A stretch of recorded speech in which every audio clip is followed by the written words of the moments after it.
Ang susunod na programa ay rated G. Ito ay pwede sa lahat ng manonood. 5, 4, 3, 2, 1.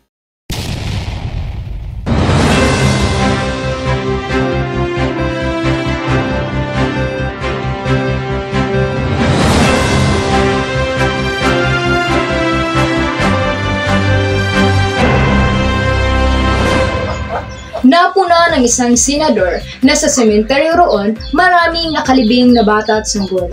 Mula sa Socorro, Surigao del Norte nakatutok live si Crislin Garcia. Yes, Crislin, binisita nga ni Senator Ronald Bato de la Rosa ang Sitio Kapihan kung saan nakausap niya ang mga residente na membro ng SBSI, particular na ang mga kabataan. Makulay, masaya o maala fiesta. Ganito ang sumalubong kay Public Order Committee Chairman Senator Ronald Bato de la Rosa sa pagbisita sa setyo ng Socorro, Surigao del Norte, kung saan may isang organisasyon na pinaghinalaang isang kulto na sinasabing naging pugad ng pang-aabuso sa mga bata sa pilitang pagpapakasal at kidnapping. Higit isang oras nakipagpulong si De La Rosa sa mga batang sinasabing child bride at biktima ng forced marriage. At hindi siya kumbinsido sa kanyang natunghayan. Ready sila to answer the questions. Yun nga.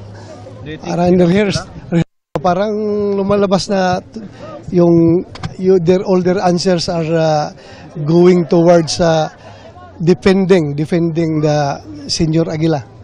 Na hindi talaga nagsusulimnize ng marriage, gano'n. So, iniiwasan talaga nila na maipit yung kanilang leader, gano'n. So, gano'n ang nakikita ko. Hindi naman totoo. Yun ang sagot nila. Hindi naman sino namang magdidikta sa kanila. Sabi ni Senator Hontiveros sa isang pahayag, hindi bababa sa 22 ang child marriages na naitala ng DSWD sa loob ng Sitio Kapihan. Wala rin daw maayos na listahan at record keeping ng SBSI tungkol sa mga namatay sa sitio na malinaw na paglabag sa batas. Sabi naman ng mga member ng grupo kina De La Rosa at Surigao del Norte Governor Robert Lyndon Barbers kung may mga bata man daw na nag-asawa tulad lang ani ito sa ibang lugar na may mga teenage marriage. Nagpunta rin si De La Rosa sa tinitirhan ni Jeren Silario alias Senior Aguila. Maraming bata ang nakalibing sa sementeryo, puna ni De La Rosa. Bakit mga bata? Bakit kulang kayo ng child care dito? Hindi ko po talaga alam yun, sir. Yeah, 1 year to 1 year, 2 years old, 3 years old na mamatay. Di ba dapat ang bata, hindi yan basta-basta na mamatay? Bakit kaya Sir, hindi lang po ng mga bata, meron po din mga matatanda dito nakalibang. Isa sa nakalibing roon ang anak ng lalaking ito. December 14, 2021 daw ipinanganak na mismong si Senior Aguila pa ang nanguna. December 17 nasawi ang sanggol nang hindi nadadala sa ospital. Pag si Senior Aguila daw sabi nila na siya ang reincarnation ni Senior Santo Niño, ganun. Kaya po yung mga bata na may sakit? Oo, yung mga batang may sakit, bawal talaga ipagamot sa baba. Pero yung parang malakas, sir, kahit saan sila magpunta, yung may pinipili. May pinipili o palakasan sila. Inilibing daw ang sanggol malapit sa basketball court at ngayong taon ililipat sa sementeryo.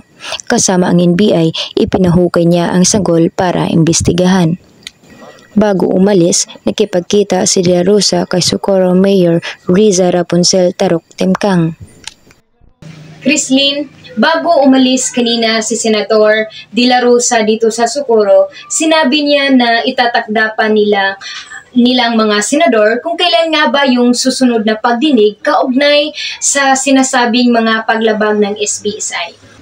Mula rito sa Socorro, Surigao del Norte, para sa Balitang Pilipinas, Crislin Garcia nakatuto. Balik sa'yo. Maraming salamat, Crislin Garcia. Mga kapuso at kapamilya, patuloy na tumutok sa mga balita. Ito ang Balitang Pilipinas.